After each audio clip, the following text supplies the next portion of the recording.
Interested in getting tickets to a concert or sporting event? Use SeatGeek and get $20 off on your next purchase with promo code OberSports. That's OberSports, OberSports.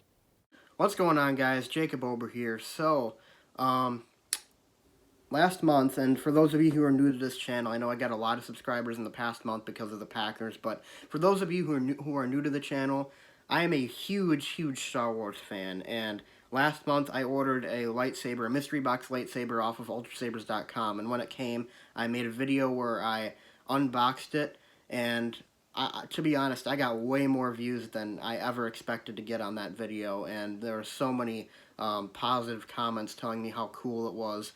So, luckily for me, that video coincided with around the time that I went to Star Wars Galaxy's Edge, which I just got back from a few days ago. I went down to Orlando to visit family, and I went to Disney Hollywood Studios, and I went to Star Wars Galaxy's Edge. And as it turns out, you can buy lightsabers down there too. The Legacy lightsaber editions, which are movie replicas from, the all 9 Star Wars films, or all 9 films in the Skywalker saga.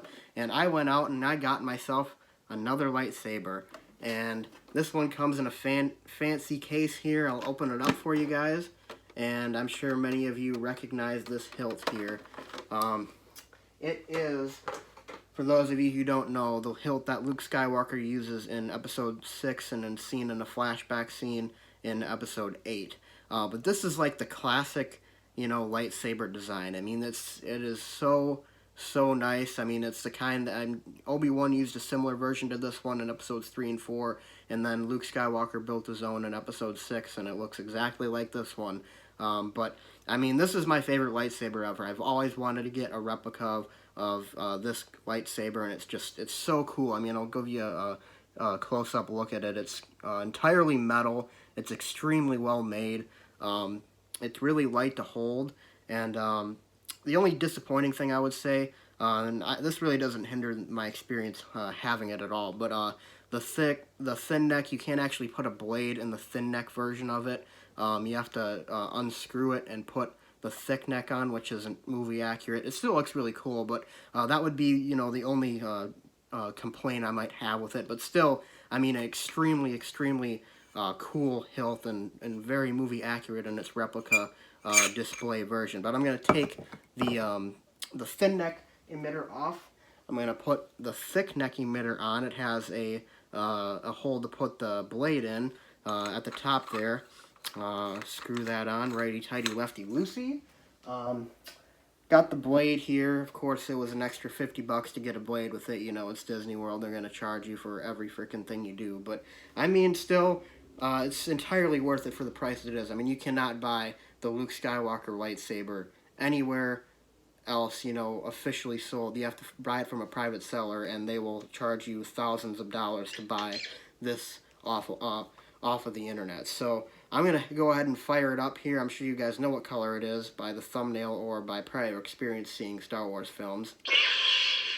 It is green, and it is so beautiful. I mean, it's like this lightsaber, man. I mean, like I said, I wish it was the thin neck, but it's still really cool. It's extremely well made.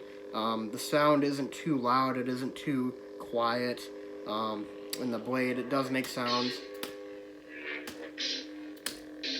If you see there, it turns like yellow, kind of like the movies, where it has that effect, that movie effect where you hit it against something. But, yeah, this is, green has always been my favorite color, and this is the lightsaber that I've wanted to get my hands on for a long time. This is my second lightsaber that I own. You guys saw the first one in the first video, but green, I mean, I don't know if it's because I grew up a Packers fan or not, but green has always just been my #1 color, and to get this lightsaber, it's just so cool. But I'll give you kind of a close-up look here.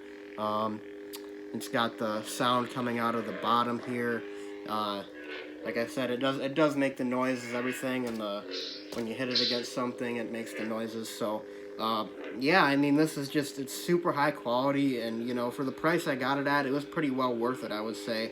Spent about $200 in total on it, but if you are a Star Wars fan, though, I would highly recommend going to Star Wars Galaxy's Edge to, you know, experience it for yourself, because it was a really cool experience. Even outside of buying the lightsaber, there's like stormtroopers walking around, uh, uh, cast members, you know, in character. There was someone who was like a Daisy Ridley lookalike that was running around playing Rey. There's a Kylo Ren walking around. I even had some stormtroopers come up to me and threaten me when I showed him my lightsaber, but that was really cool. But also, one small detail that I wanted to show you guys.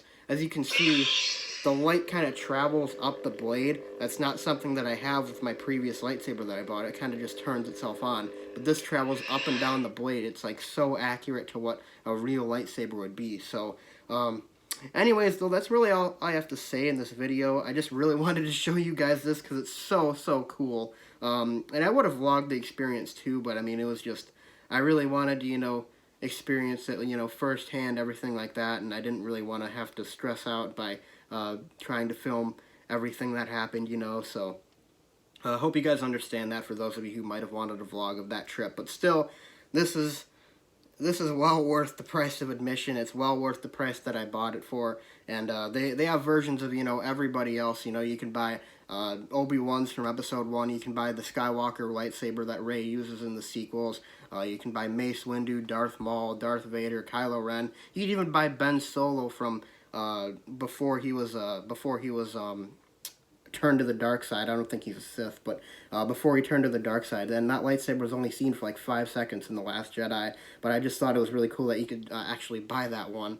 Hopefully they add a few more, because it does seem a little bit limited for how big the Star Wars universe is, but I'm sure they will continue to add more as time goes on. But still, this thing, it's really cool. So, anyways, guys, though, thanks for watching. Like I said, leave a comment in the comment section below. Do you guys like me doing these Star Wars related videos where I unbox a lightsaber? That would pretty much be all I would do, venturing out of, you know, the sports world. It'd be like maybe movie type stuff like that. If I buy something that I think is really cool, then I'd show you guys. And I do plan on buying more lightsabers and kind of making it into a small collection. But leave a comment in the comment section below if you want to continue to see that. Be sure to leave a like and subscribe, and I'll see you guys next time. And thanks for watching, as always.